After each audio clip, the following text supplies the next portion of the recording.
Mesdames, Messieurs, bonjour à toutes et à tous. Bienvenue au journal. Le syndicat national des travailleurs de la santé humaine et animale, SYNCHA, a lancé aujourd'hui un mot d'ordre de grève de 5 jours pour protester contre le licenciement d'un agent de santé.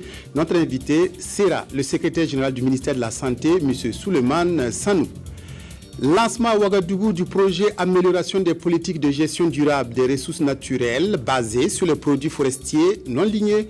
Il concerne 5 pays d'Afrique de l'Ouest et du Centre. Mais tout d'abord, un incendie s'est déclaré ce matin dans l'immeuble de la radio Diva et de Média 2000 sur l'avenue Kwame Nkrumah à Ouagadougou. Les sapeurs-pompiers sont arrivés promptement sur les lieux et ont pu circonscrire le sinistre.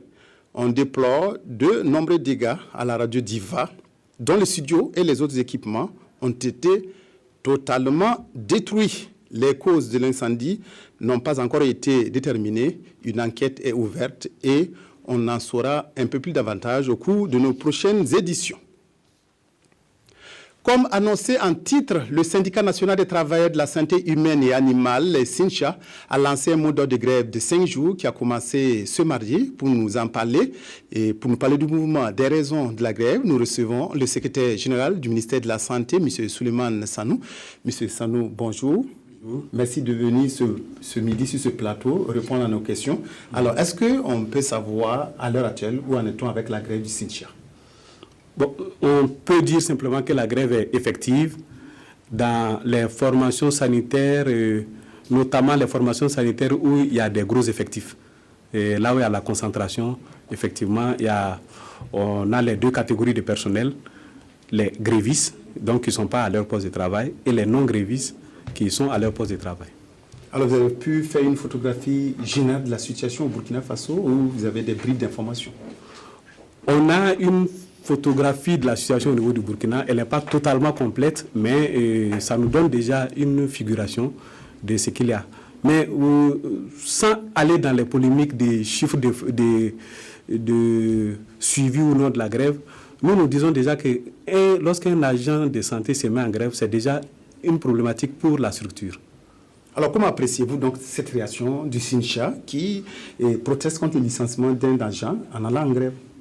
Alors, l'agent a été sanctionné en fonction des statuts même de la fonction publique, qui préconise que lorsqu'il y a une faute lourde, sans même attendre d'autres procédures, le Conseil des ministres peut se prononcer pour la révocation d'un agent. Et en la question qui se posait, est-ce que le Conseil des ministres est en droit de licencier un agent? Oui, selon l'article 147 de la fonction publique, le Conseil des ministres révoque un agent dans ces situations-là, lorsque la faute lourde est constatée. Et là, visiblement, il y a une faute lourde parce que c'est un cas, en fait, de non-assistance à personne en danger. Et souvent, on ne le rappelle pas, mais c'est 2 vies humaines qui sont parties. C'est une femme et son bébé qui sont partis dans cette situation-là. Et là, c'est une faute extrêmement grave. Et là, effectivement, si c'est non-assistance à personne en danger, le Conseil des ministres a le droit de se saisir du dossier. Est-ce que vous avez pu avoir des contacts? Est-ce que vous avez pu avoir des rencontres avec le SYNCHA pour dissuader le syndicat d'aller en grève? Non, nous ne sommes pas allés dans cette voie-là, tout simplement parce que, vous savez, nous, ministère de la Santé, on nous fait un mauvais procès, parce que c'est une grève contre une décision du Conseil des ministres. Nous ne sommes pas le Conseil des ministres, donc on ne les avons même pas abordés de ce côté. Mais par contre, depuis 2001, nous discutons avec le syndicat autour d'une plateforme revendicative et qui était sur 31 points de revendication et sur lesquels nous avons eu beaucoup d'avancées. La dernière avancée date d'ailleurs du mois de février où nous avons convenu d'une grille d'indemnité de garde qui a été acceptée par les syndicats. C'est une grille très valorisante pour les agents de santé d'ailleurs. Alors, monsieur le secrétaire général, est-ce que vous pouvez être revenu brièvement sur les circonstances qui ont conduit au licenciement de l'agent de santé Nongzanga Kabore? Est-ce que vous pouvez revenir plus en détail sur les circonstances qui ont amené le Conseil des ministres à sanctionner cet agent et cette sanction qui a occasionné aujourd'hui une grève de 5 jours du SYNCHA? Alors, donc, au cours des séries de mouvements syndicaux que nous avons connus en fin 2012, il y a eu une dernière série qui s'appelait la grève des gardes et des permanences. Donc, au cours d'une garde, et donc les agents étaient en grève, et on a appelé M. Kabore pour venir intervenir sur un cas. Alors, M. Kabore a été réquisitionné. Il n'a pas obtempéré à la réquisition. On l'a approché à domicile et péremptoirement, sans avoir vu la patiente, il déclare qu'eux n'ont pas l'habitude de prendre ce genre de situation là-bas. En réalité, des situations similaires sont prises en charge là-bas. Donc, il n'est pas venu du tout et il estime que, bien que ce ne soit pas lui le chef de l'équipe, c'est le médecin qui est là-bas qui est le chef de l'équipe, il estime que la femme devrait être évacuée. Bon, généralement, ces décisions d'évacuation-là se prennent par l'équipe. Et l'équipe est dirigée par un médecin, ils apprécient, ils évaluent une situation et ils décident, bon, ces cas-là, c'est mieux que nous les évacuons ou bien nous le prenons ici. Mais il n'est pas venu du tout et il est resté péremptoire dans son rôle pour dire non, il faut autre chose. Et là, effectivement, il n'est pas allé, il était même allé voir ces patients-là, peut-être que ça lui aurait amené à changer de décision. Mais il n'est pas allé du tout et malheureusement, ce qui devait arriver est arrivé. Voilà donc ces précisions du secrétaire général du ministère de la Santé, M. Souleymane Sanoum, qui est venu ce midi nous entretenir de la grève du SYNCHA, grève lancée par le syndicat pour protester contre le licenciement d'un agent de santé de Séguénéga, Nongzanga Kabore. Merci, M. le secrétaire général. Restez avec nous pour la suite du journal. Ouverture ce matin à Ouagadougou de l'atelier national de lancement du projet Amélioration des politiques de gestion durable des ressources naturelles basé sur les produits forestiers non ligneux. Ce projet qui couvre 5 pays de l'Afrique de l'Ouest et du Centre, vise à mettre en place une plateforme qui servira de cadre de concertation entre les acteurs du secteur en vue d'une bonne gestion ainsi que d'une valorisation de ces ressources. Reportage Adama Koulibaly.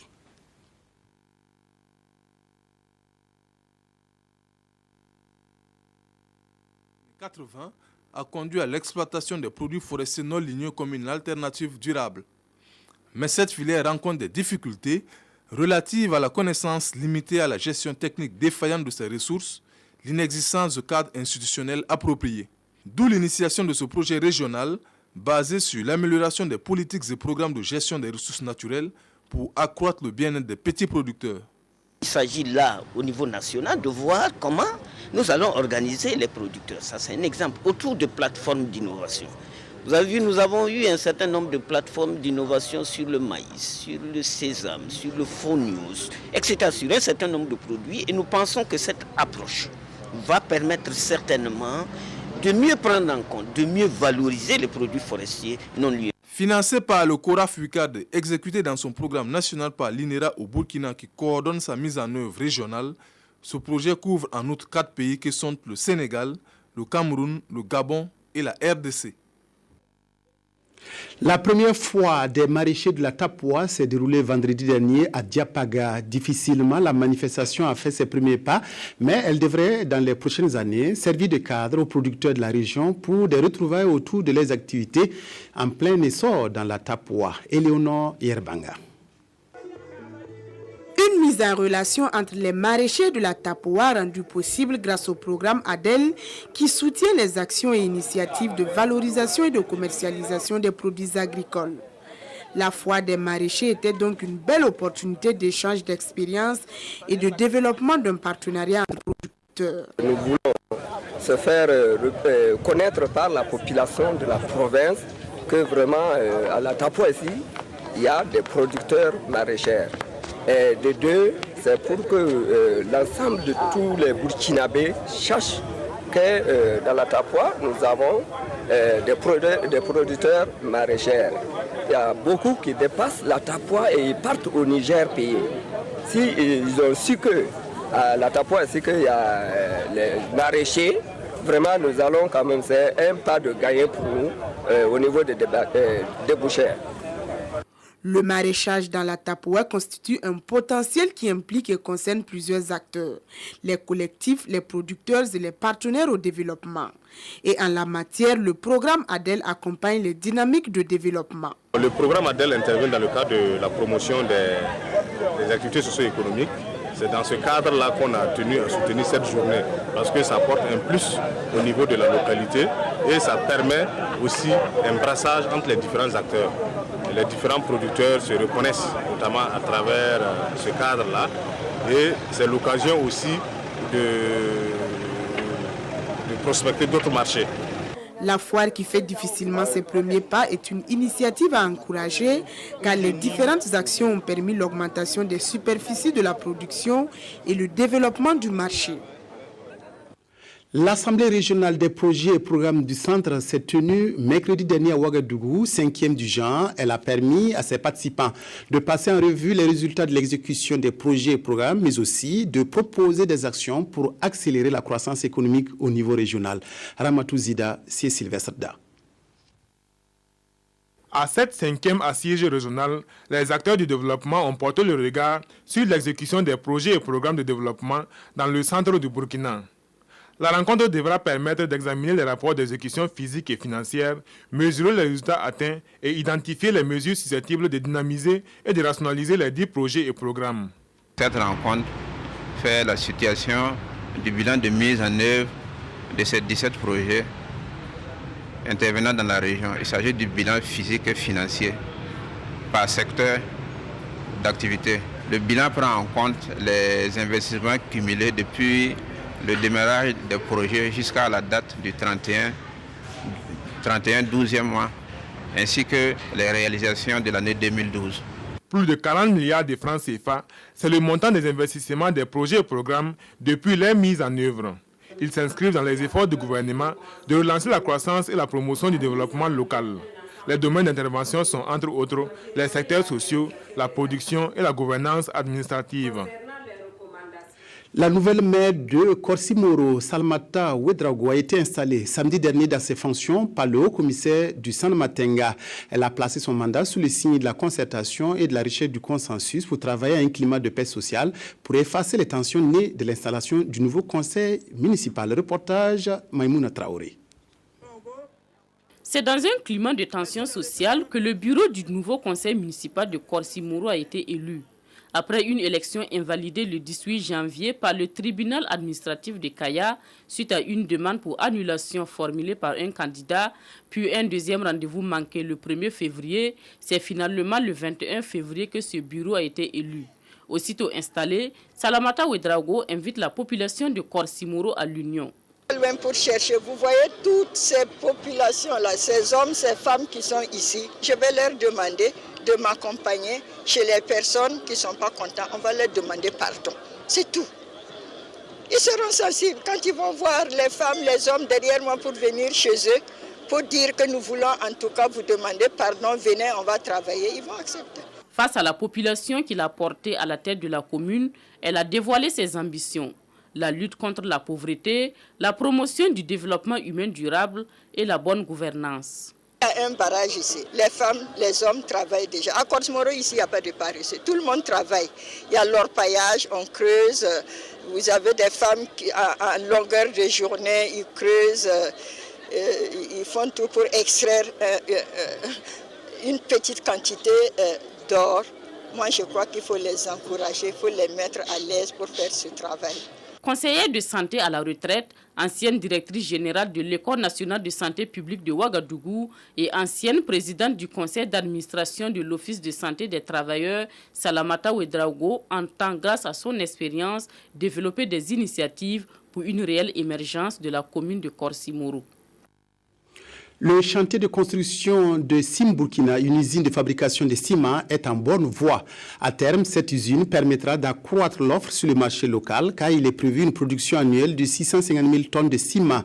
Les responsables de la cimenterie ont organisé ce matin une conférence de presse pour évoquer, entre autres, le recrutement des Burkinabés et le respect des questions environnementales. Jacques Lamissa Tarpaga. Le ciment made by Sim Burkina sera sur le marché en juin 2014. En attendant, les travaux de construction de l'usine ont débuté dans la zone industrielle de Kosodo à Ouagadougou. Et c'est dans ces bureaux que les responsables ont échangé avec les hommes de médias sur l'avancement de ces travaux exécutés par une entreprise chinoise. Les Chinois commencent toujours par construire leur base vie. À un moment donné de la construction du projet, nous aurons 250 Chinois sur le site. Je dis bien 250.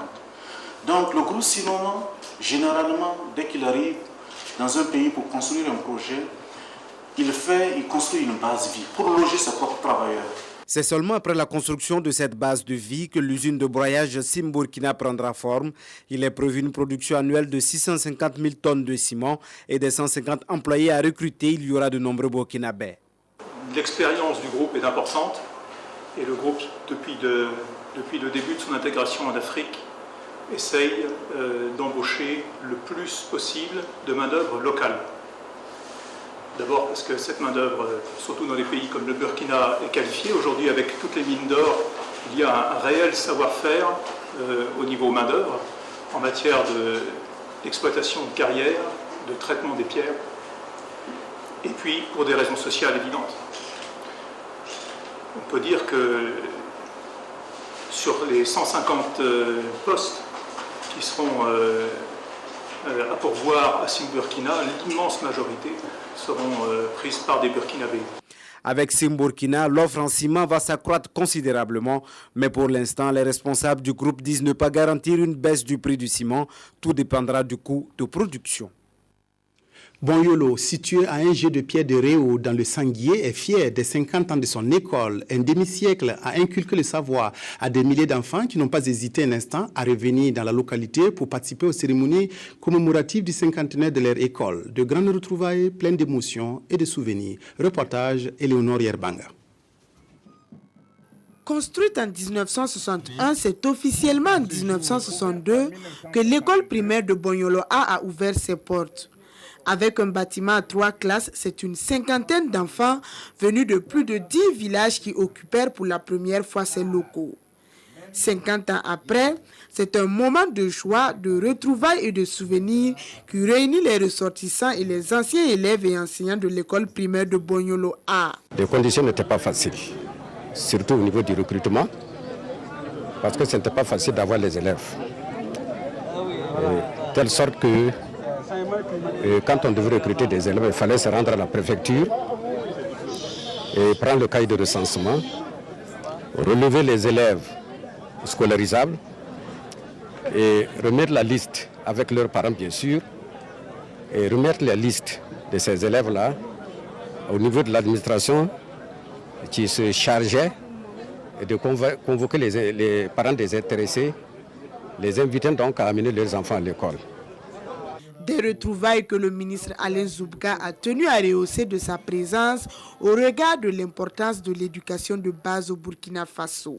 Ceux-là qui ont été formés dans cette école doivent rendre compte en revenant régulièrement pour y travailler, pour donner des conseils, des avis, afin qu'on sache qu'ils ont mérité cette formation parce qu'il fallait des efforts communs à la population, aux enseignants, qui leur ont permis en tout cas, on peut me dire d'être aujourd'hui des grands comme on dit.